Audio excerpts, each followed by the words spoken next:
امیر المؤمنین علیہ الصلوۃ والسلام فرماتے ہیں کہ روزداروں کی دعا افطار کے وقت مستجاب ہوتی ہے۔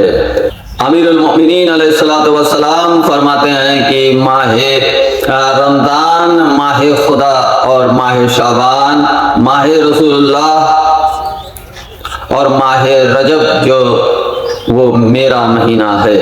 حضرت فاطمہ زہرا سلام اللہ علیہا فرماتی ہیں کہ وہ روزدار جو اپنی زبان، اپنے کان اور اپنی آنکھوں اور اپنے جوارح کی گناہ سے حفاظت نہ کر سکے تو وہ اس کا روزہ نہیں ہے۔ امام جعفر صادق علیہ الصلوۃ والسلام فرماتے ہیں کہ روزہ اس لیے فرض کیا ہے تاکہ اس کے ذریعے سے غنی اور فقیر برابر ہو جائیں۔